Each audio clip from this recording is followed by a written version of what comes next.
பிஸ்மில்லாஹிர் ரஹ்மானிர் ரஹீம். தேனி மாவட்டத்தில் Khilafat video number 8 29/11/2020. இன்றைய டாபிக் உரிமைகளும் கடமைகளும். ஒரு மனிதன் தன்னுடைய உரிமைன்னு என்னைக்கு போராடுறானோ அதற்கு முன்னால் அவனுடைய கடமைகளை செய்யணும். கடமைகளை செய்யாமல் உரிமைகளை கோருவது எந்த வகையிலும் நியாயம் இல்லை.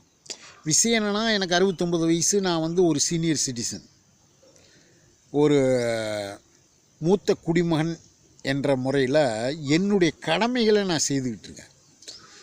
இந்த 69 வயசாயிருச்சு. சுதந்திர இந்தியாவில் உண்மையாலுமே சுதந்திரத்தை நாங்கள் அனுபவிச்சுட்டு இருந்தோம்.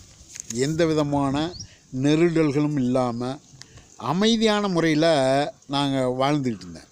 ஆனால் எதிர்வரும் சந்ததியர்கள், குறிப்பாக இஸ்லாமிய சமுதாயம், எதிர்வரும் சந்ததியர்களுக்கு மிகப்பெரிய அச்சுறுத்தல் இருக்குது. அதை டீப்பாக பேசணுங்கிற அவசியம் கிடையாது.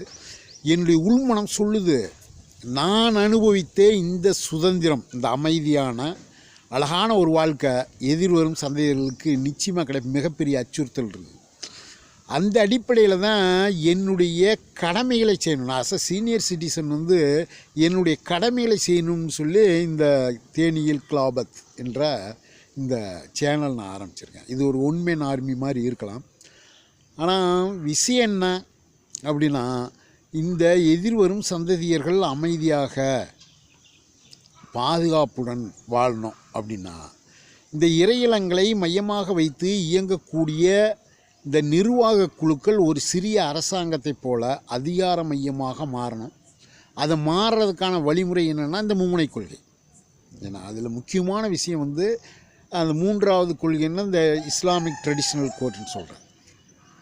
என்ன விஷயம்னா, என்னுடைய இந்த கடந்த 10 ஆண்டு காலமாக நடந்து வந்த சில பிரச்சனைகளை தீர்த்து வைங்கன்னு நான் கேட்குறேன்.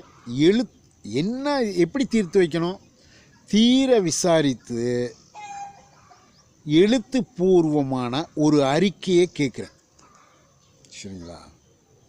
நான் ஒரு மனிதன் இன்னொரு மனிதன் மேலே குற்றம் சாட்டுகிறான்னா அவன் சொல்லக்கூடிய வாதத்திற்கு அவன்தான் எல்லா விதமான ஆவணங்களை, சாட்சி ஆவணங்களை நிரூபிக்கணும்.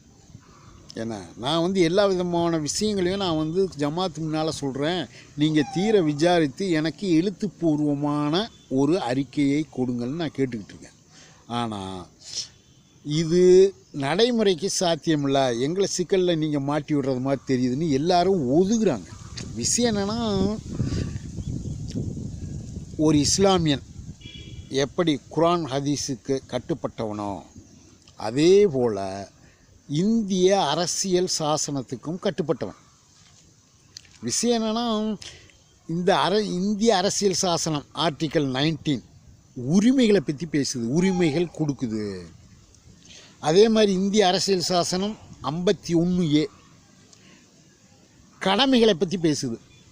ஏன்னா வரக்கூடிய எதிர்கால சந்ததிகள் அமைதியாக பாதுகாப்பாக வாழணும்னா நான் சொல்லக்கூடிய விஷயங்களை இந்த இறையிலங்களை மையமாக வைத்து இயங்கக்கூடிய இந்த ஜமாத் செய்யணும். செய்ய முடியலன்னா செய்கிறவங்களுக்கு வழி விடுங்க, நீங்கள் ஒதுங்குங்கன்னு சொன்னேன். ரைட்டா? இப்போ விஷயம்னா, இந்திய அரசியல் சாசனம் உங்களுக்கு அந்த உரிமையை கொடுத்துருது. நான் கொடுத்துருக்கக்கூடிய இந்த பெட்டிஷன்களை, நான் கொடுத்துருக்கக்கூடிய இந்த வழக்குகளை எனக்கு தீர விசாரித்து எழுத்துப்பூர்வமான ஒரு அறிக்கையை நான் கேட்குறேன். ஏன் நீங்கள் கொடுக்க முடியாது? அதுதான் இன்றைய கேள்வி. விஷயம் என்னென்னா, நீங்கள் பத்துவா கொடுக்கலாம், தீர்ப்புகள் எழுதலாம், கொடுக்கலாம். ஆனால் தண்டனையை நிறைவேற்றும், குற்றவாளிக்கு தண்டனையை நிறைவேற்றும் அதிகாரம் மட்டுமே இந்த அரசுக்கு உண்டு. சரியா? அதனால் நீங்கள் தீர்ப்புகள் எழுதுறதில் உங்களை யார் குற்றவாளின்னு சொல்லணும்னா, இது உங்களுடைய கடமை, டியூட்டி. அதனால தான் உங்கள்கிட்ட நான் போராடிக்கிட்டு இருக்கேன்.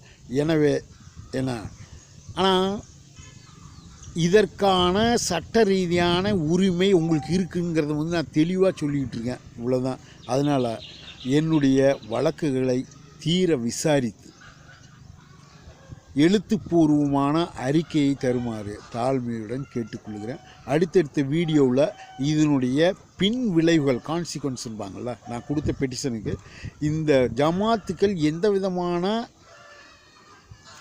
ரியாக்ஷன் கொடுக்குறாங்க, அதாவது அவங்க என்ன மாதிரி அதுக்கு வந்து ரியாக்ட் பண்ணுறாங்கிறத நான் உங்கள்கிட்ட தொடர்ந்து பகிர்வேன். அஸ்ஸலாமு அலைக்கும்.